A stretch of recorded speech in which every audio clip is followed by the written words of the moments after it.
Hello friends, welcome to Impulse Physio. In today's video, I'll be talking about the skeleton of the hand. So let's get started. Now, the hand. First question should come into mind is how many bones are there in the hand. So there are total 27 bones comprising of the 8 carpals, 5 metacarpals and the rest called as the phalanges. Okay. So, we will be discussing in this video each and every bone in detail. So, beginning with the carpal bones. Now, carpal bones has two rows. The first row is called as the proximal row and the second called as the distal row. The proximal row, first bone called as scaphoid. This bone looks like a boat. It is the floor of the anatomical snuff box and articulates with the radius to form the radiocarpal joint. Second bone, called as the lunate, is like a half moon shaped. So therefore it's called as lunate. Third bone, called as the triquetrum. Triquetrum, tri means 3. It means that this bone articulates with the 3 other bones to form the triquetrum. The first bone with which this articulates is called as lunate, the second pisiform and the third hamate. The last bone of the proximal row of the carpal bone is called as the pisiform. This is a P-shaped bone. Now, coming on to the distal row. This distal row first bone is called as the trapezium. This trapezium bone articulates with the first metacarpal which goes to your thumb and forms the joint. This joint is synovial saddle joint. Now, the second bone is called as the trapezoid. This is a wedge-shaped bone. Third bone of the distal row is called as the capitate. It resembles like a cap. Fourth bone called as the hamate. This looks like a hook. So therefore it is a hamate. Now this finishes with the carpal bones. Now one interesting clinical case that when a person falls on an outstretched hand, the scaphoid bone gets fractured. Second, coming on to the metacarpals.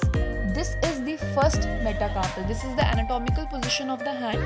Whenever we are discussing hand, we always have to consider the first metacarpal to be the one which goes to your thumb. Second, third, fourth and the fifth. Now first discussing about the metacarpal's bone anatomy.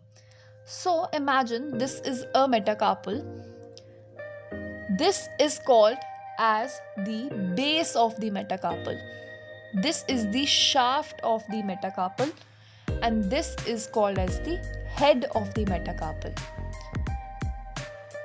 Okay, now whenever the first metacarpal, the base of the first metacarpal gets fractured from the base, this is called as the BENNETT'S fracture. So I can show you this with the help of a diagram. The first metacarpal is fractured from its base. This is called as the BENNETT'S fracture. Now, 5 metacarpals are there. Coming on to the phalanges. There are 2 phalanges in the thumb and rest all the phalanges which are in the fingers are 3 in number. There are only 2 phalanges in the thumb. In the rest of the fingers there are 3 phalanges. Now, this is called as the proximal phalanx.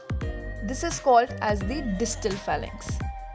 But when we come on to the fingers, this is called as the proximal phalanx, this is called as the middle phalanx and this is called as the distal phalanx. Okay. This applies same for the rest of the fingers. This will be the proximal, this will be the middle, this will be the distal one. Now, coming on to the joints of the hand. Which bone, when articulates with the next bone, forms which joint? This should be a question. Now, whenever the carpal bones articulate with the metacarpals, this forms the carpometacarpal joint. Remember, I am repeating again, whenever the carpal bones articulate with the metacarpals, they form the carpometacarpal joint. So you can remember by CMC joint, carpometacarpal joint. Now, whenever the metacarpals articulate with the phalanges, they form the metacarpophalangeal joint. This was CMC joint. This is MCP joint. Carpometacarpal joint and metacarpophalangeal joint. Okay. Now the joint between the phalanges. The joint between the phalanges is called as the interphalangeal joints. Based upon their position, we will call as them proximal phalangeal joint, distal phalangeal joint, and the middle phalangeal joint. So this is when the proximal phalanges articulate with the distal middle phalange, it is called as the PIP joint. And when the middle phalanges will articulate with the distal one, this is called as the DIP joints. So there are 3 phalanges, but 2 joints are formed. There are 3 phalanges, but there are 2 joints formed. 3 phalanx and 2 joints. Okay. So this is your proximal interphalangeal joint. This is your distal interphalangeal joint. I am repeating once again, this is a bit tricky. There are 3 phalanges and 2 joints. Proximal phalanx, middle phalanx and distal phalanx. Proximal phalanx, when articulates with the middle phalanx, it forms the PIP joint.